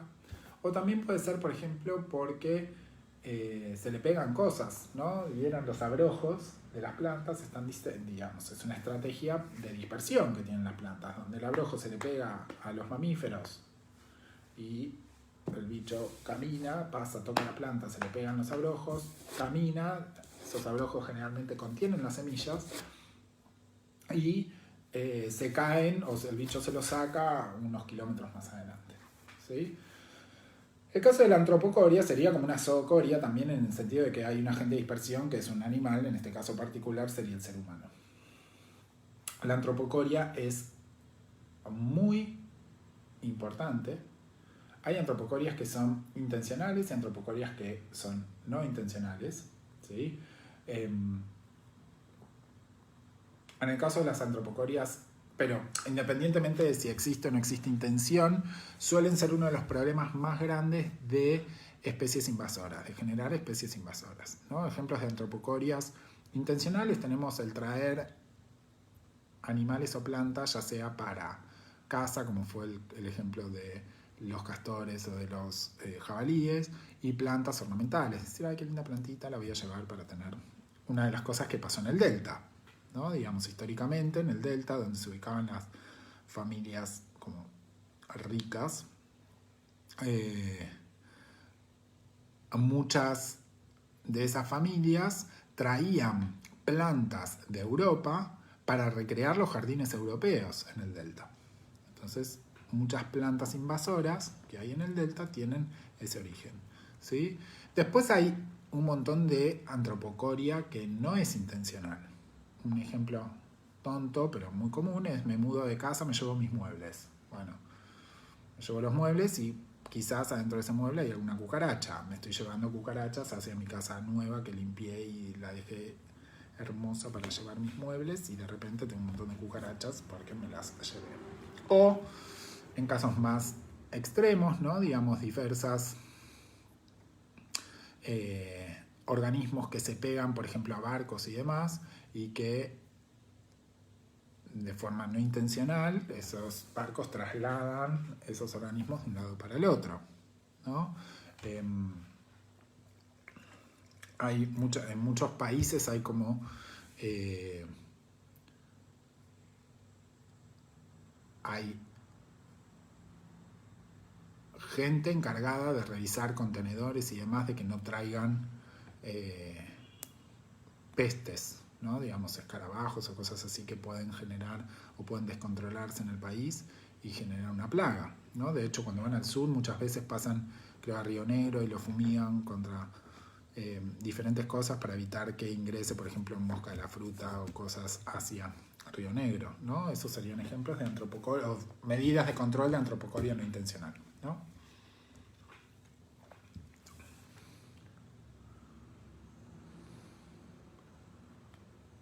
¿Está? Después tenemos la tasa de natalidad, de mortalidad y de crecimiento, ¿sí? Las vamos a tratar más o menos en conjunto porque significan más o menos lo mismo. Obviamente que natalidad implica nacimientos, mortalidad implica muerte, crecimiento implica cambios en el número de individuos, ya sea porque la población crece numéricamente o decrece, pero todo eso va a estar descrito por la tasa de crecimiento, ¿sí? Tomemos un ejemplo, ¿sí? Tengo una población de 50 individuos. En un año paso a tener 75 individuos. ¿Cómo explico este cambio? Bueno, porque nacieron 30, esos 30 nacieron, esos 50 en un año, murieron 5 y no hubo ni inmigración ni emigración, es decir, no hubo dispersión. ¿Da? De esa manera vemos que la población pasó de tener 50 individuos a tener 75, es decir, que hubo un crecimiento numérico, pasamos de 50 a 75. ¿Y creció en cuántos? En 25. Toda esa información es la que está descrita en estas tasas de natalidad, de mortalidad, de crecimiento y dispersión. Fíjense que la tasa de natalidad, en este caso, es de 30 individuos cada 50 en un año. ¿Sí? La tasa de mortalidad es de 5 individuos cada 50 en un año. Y la tasa de crecimiento es de 25 individuos cada 50 en un año.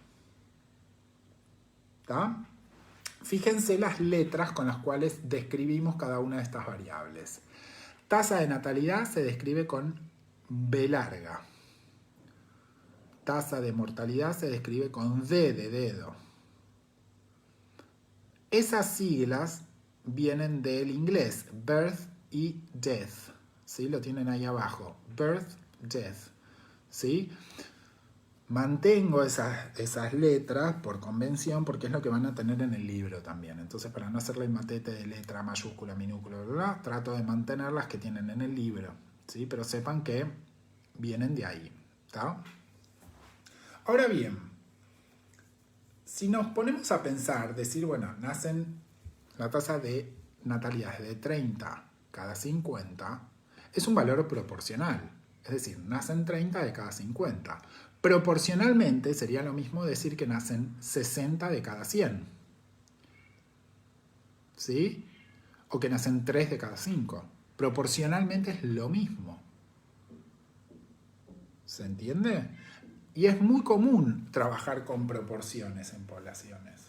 Y vamos a ver que vamos a usar las proporciones. ¿Por qué? Porque yo podría decir, bueno, si en lugar de tener 50 individuos, mi población tuviese 100 y tiene el mismo comportamiento, bueno, en un año van a nacer 60. Si en lugar de tener 50 individuos tengo 5 y la población tiene el mismo comportamiento, en un año van a nacer 3. Por eso es muy común hablar de proporciones. Y se tienen que acostumbrar a poder trabajar con diferentes proporciones y poder transformar estos valores que decimos 30 cada 50 en un año en diferentes proporciones. ¿Sí? Eso se hace con reglas de 3 muy sencillas. Entonces yo digo,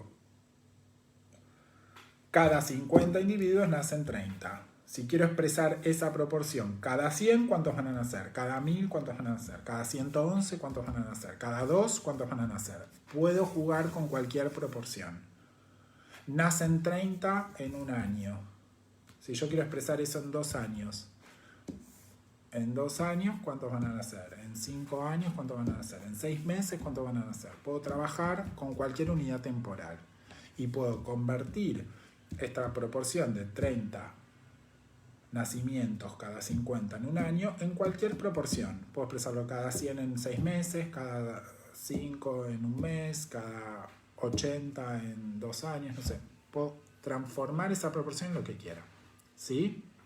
Y eso lo hago con reglas de 3 simples. Ahí tienen un ejemplo. Podemos decir, bueno, que esta tasa de natalidad de 30 cada 50 la puedo expresar cada 100 individuos en un año y me va a dar 60. Lo mismo puedo hacer con la mortalidad y lo mismo puedo hacer con la tasa de crecimiento. ¿Sí?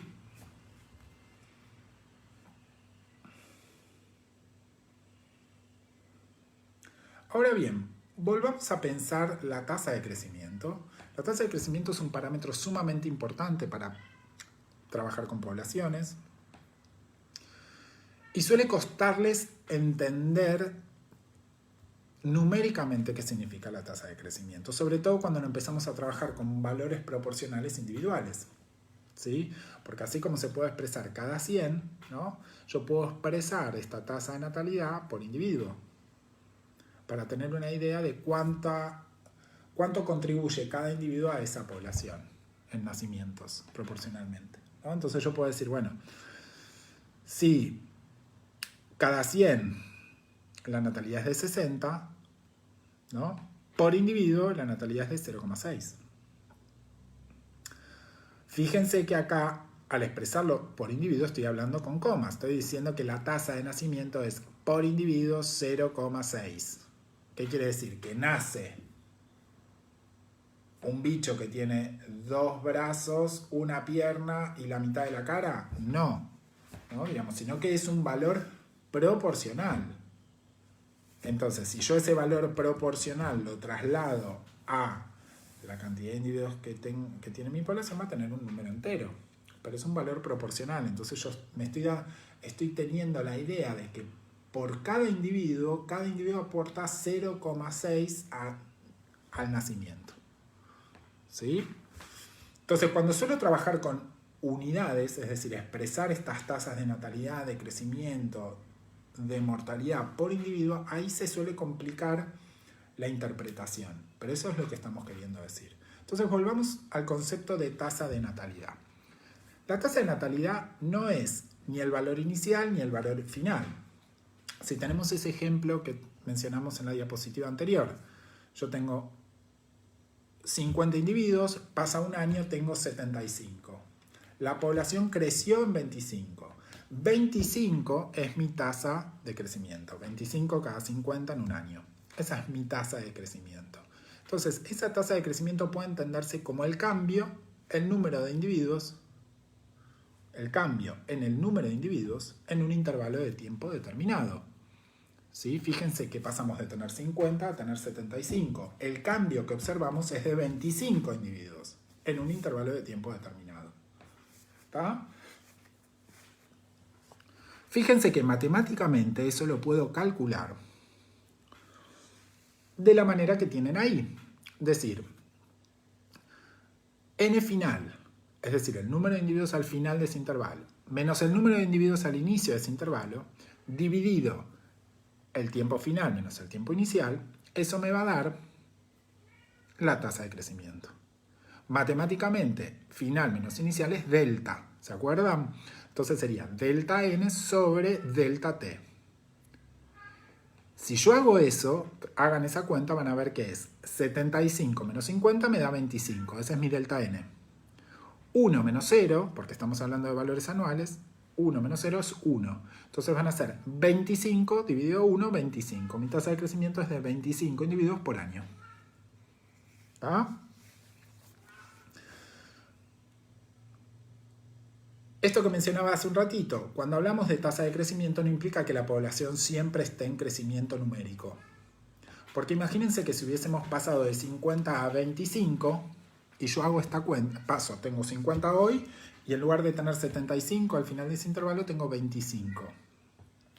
Hago estas cuentas, final es 25 menos inicial 50, eso me da menos 25, dividido 1, menos 25 individuos por año. Ese valor negativo es posible y me está indicando un decrecimiento numérico. ¿Sí?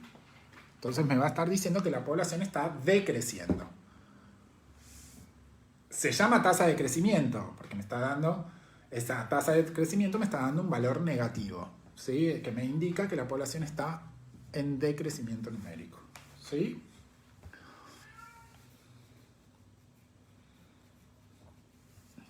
Ahora,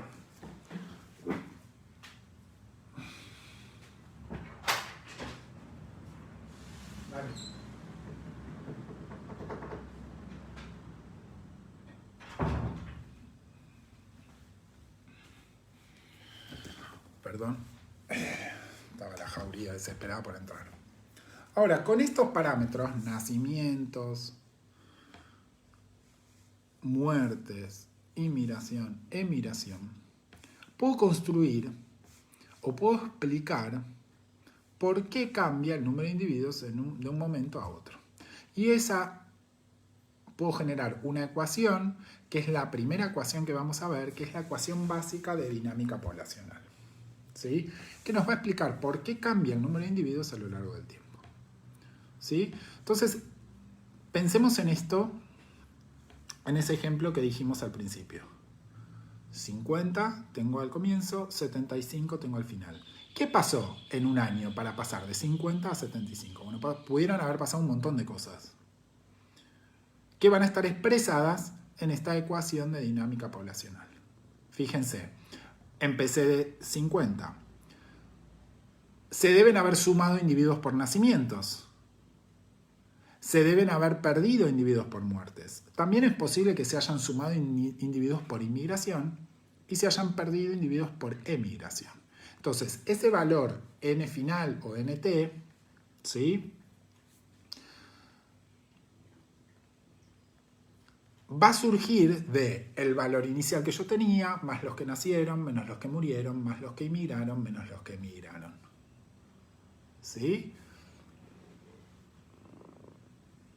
Y a eso es lo que nos referimos con dinámica. La población cambia producto de una dinámica temporal que implica que haya nacimientos, muertes, entrada y salida de individuos, porque son sistemas abiertos las poblaciones, generalmente. ¿Sí? Si usamos el ejemplo de la diapositiva 14, construimos esta ecuación, ¿no? Y vemos que ese número final de 75 llegamos porque partimos de 50, nacieron 30, murieron 5, no hubo inmigración, no hubo emigración. 50 más 30 menos 5, 75. ¿Está?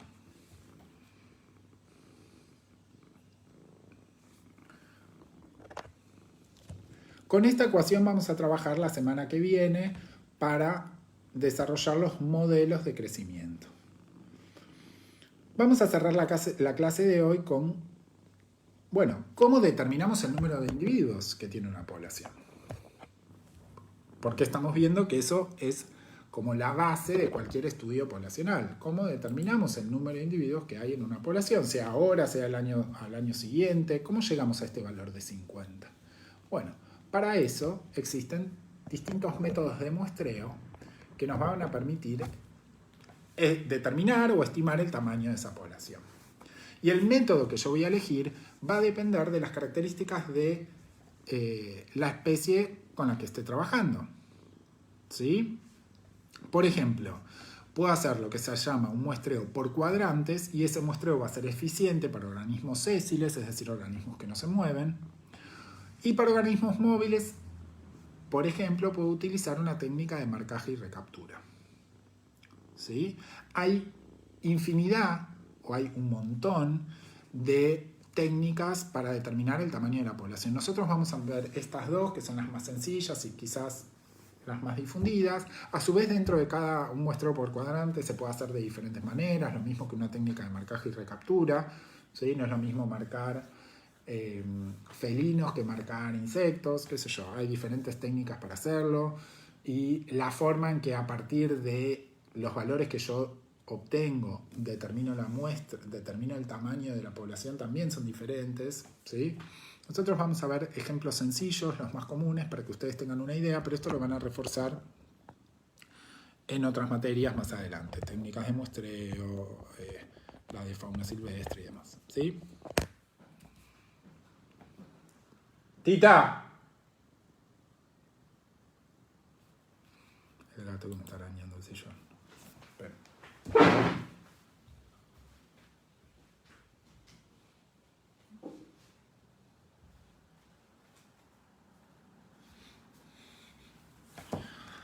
Bueno,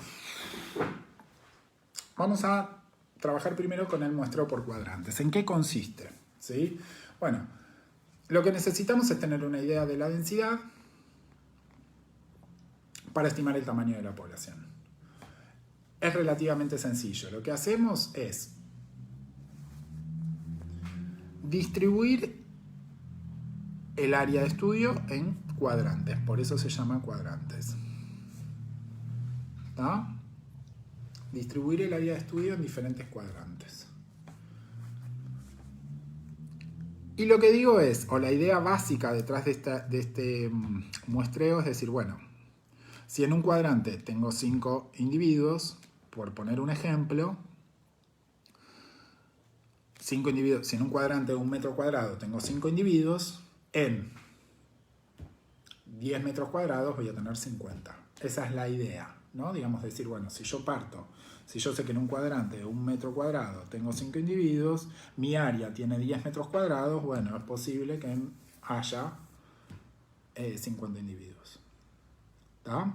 ¿Cuál es el problema, digamos? Eso se podría hacer de manera muy sencilla y el método es muy sencillo. Ahora, lo más probable que suceda es que las disposiciones espaciales de esos organismos no sean uniformes y que yo diga, bueno, en todos los cuadrantes voy a tener 5 individuos, sino que haya cuadrantes donde tenga 5, haya otros donde tenga 1, haya otros donde no tenga ninguno, haya otros donde tenga 8, ¿sí? Entonces, para poder ser más preciso en la estimación del tamaño de la población, no puedo muestrear un solo cuadrante, sino que tendría que muestrear varios cuadrantes para tratar de tener la variabilidad cubierta y decir, bueno, en uno tengo 5, pero en otro no tengo ninguno, pero en otro tengo 8, pero en otro tengo 10, pero en otro tengo 2, ¿sí?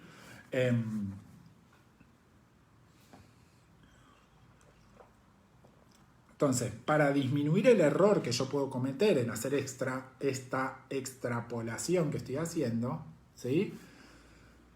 Voy a muestrear más de un cuadrante. Y voy a aplicar un índice. Uno de los índices que se aplica es ese que tienen en la diapositiva 18, que es muy sencillo, que es decir, bueno, el área de estudio dividido el área del cuadrante por la media del número de individuos por cuadrante. ¿No? Entonces ustedes toman 10 cuadrantes, cada uno de esos cuadrantes tiene un número de individuos particular, calculan el promedio les va a dar 8 y hacen el área de estudio dividido el área del cuadrante por la media por cuadrante y eso les va a dar una estimación de la población. Cuanto más cuadrantes muestren, más precisos van a ser con la estimación de la población.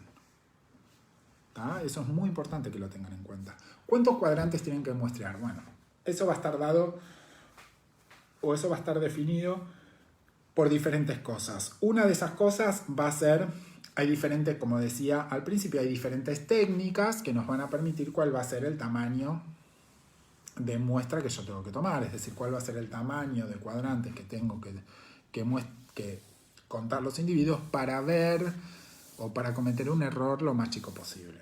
Hay técnicas para eso. Y después también hay cuestiones que están más vinculadas con lo práctico y lo presupuestario, ¿no? Digamos, si a mí contar los individuos que hay en un cuadrante, 1 metro cuadrado, me lleva 5 días, bueno, empieza a haber una relación costo-beneficio, ¿no? Digamos, de decir, bueno, no puedo mostrar 60.000 cuadrantes, tengo que mostrar un número más chico. Entonces ahí empieza la relación costo-beneficio, donde ustedes empiezan a resignar precisión en pos de poder hacer el trabajo, ¿no? Digamos, eso es lo que hay que empezar a balancear. Pero esto sería más o menos el índice. Cuantos más cuadrantes muestren, más precisa va a ser esa estimación. ¿Tá?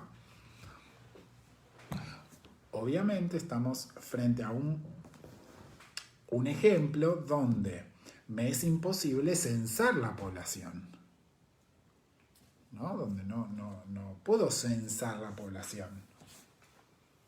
Censar implicaría contar todos los individuos de esa población. Por algo no puedo hacerlo y por algo estoy haciendo un muestreo por cuadrantes para estimar ese tamaño de población que yo no puedo censar, no puedo contar todos los individuos. Entonces tengo que hacer una muestra representativa y en función de eso extrapolar a la población, ¿no?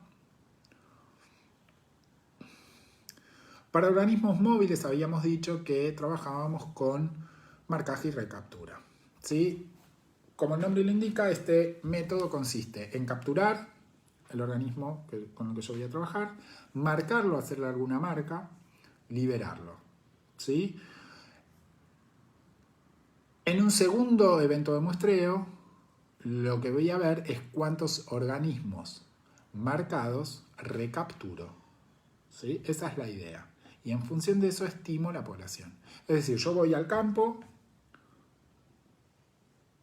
capturo, marco, libero. Vuelvo un tiempo después y lo que me fijo es, bueno, cuántos individuos marcados recapturo. ¿Tá? Esa es la idea de este muestreo. Y en función de eso estimo la población. Fíjense que acá hay un montón de cosas que hay que tener en cuenta. Por un lado, la marca.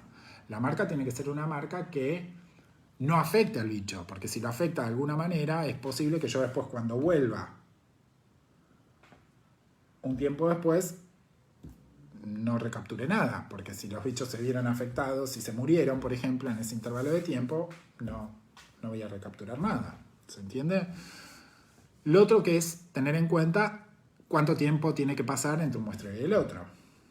No es lo mismo para insectos, que no es lo mismo para mamíferos, no es lo mismo para reptiles, no es lo mismo para anfibios, ¿no? Digamos, eso va a estar dado un poco por las características de la especie, por lo que yo sé de esa especie. ¿Sí? También es muy importante, por ejemplo, en qué época del año lo hago. Imagínense que estamos hablando de una población que migra. Entonces yo voy hoy y voy dentro de un mes, y en ese mes la población migró hacia otro lugar. No voy a encontrar nada, ¿no? Entonces también hay que tener en cuenta esas variaciones temporales, ¿está?